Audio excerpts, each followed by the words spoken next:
if you define Eastern Europe, for example, as the Russian border east to the Ural Mountains, if you consider that part of Eastern Europe, then yes, Putin has security concerns from his own population that wants a free government. He faces no threat from Ukraine. He faces no threat from NATO. This is all a narrative he has created to assist him in his longstanding effort to reestablish Russian hegemony within the space of the former Soviet Union. That's what this whole thing is about. There is no moral equivalence between Russian security concerns and the legitimate security concerns of countries like Ukraine. So should the US and NATO be putting anything on the table for President Putin, or would that just be indulging him?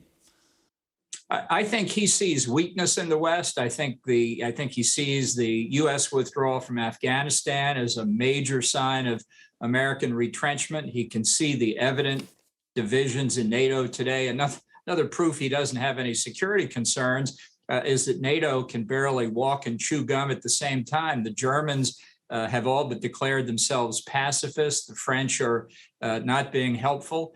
And Putin's trying to take advantage of that. Whatever he does in Ukraine, he's doing his dead level best to split NATO. So what should the West be doing then, the US and NATO? Imposing sanctions now, moving troops, more troops into the region, sending more military support to Ukraine, or all three?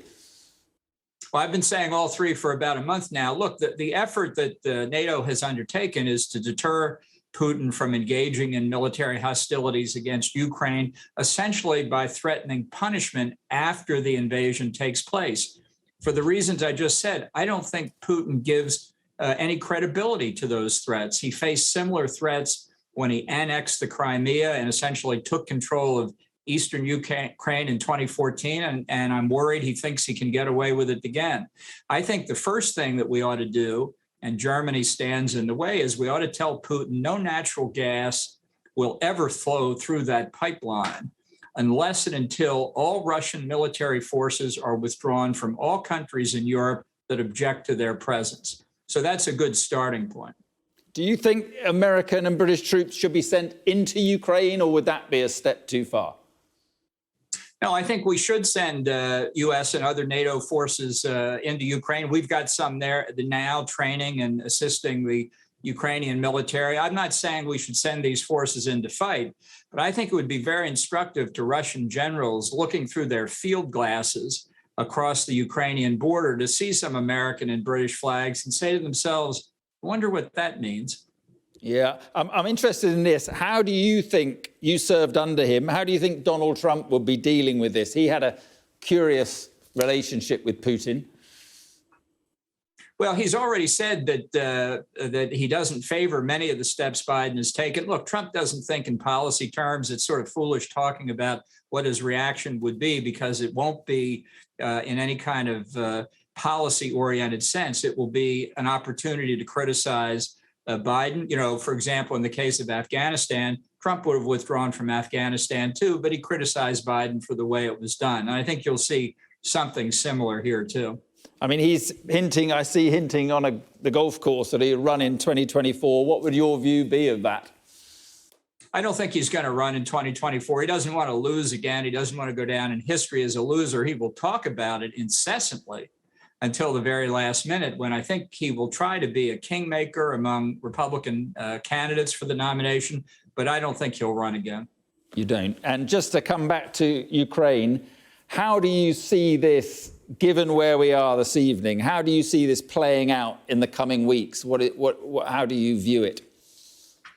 Well, I don't think Putin has made a decision on what he's going to do. I think he's doing continuous round-the-clock cost-benefit analysis. He's got the momentum. He's got the initiative. He's calling the tune. We're simply reacting. But I think he will find ways not simply to focus on Ukraine, but to play into these divisions in NATO. I mean, it is unbelievable, given its history, that Germany of all countries isn't taking the strongest possible stance against the use of military force cross-border in Europe.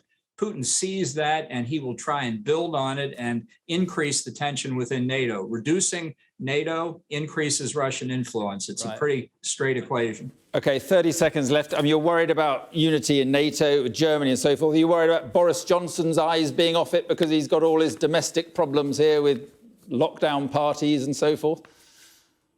Well, look, I mean, these domestic issues consume every president, every prime minister. I think the UK government, frankly, in the last, let's say, 30 days in the Ukraine crisis, has been a better leader of the Western alliance than the Biden administration. So if the controversy over the party is helping the government focus on Ukraine, all the better. OK, John Bolton, appreciate your time this evening. Thanks very much indeed.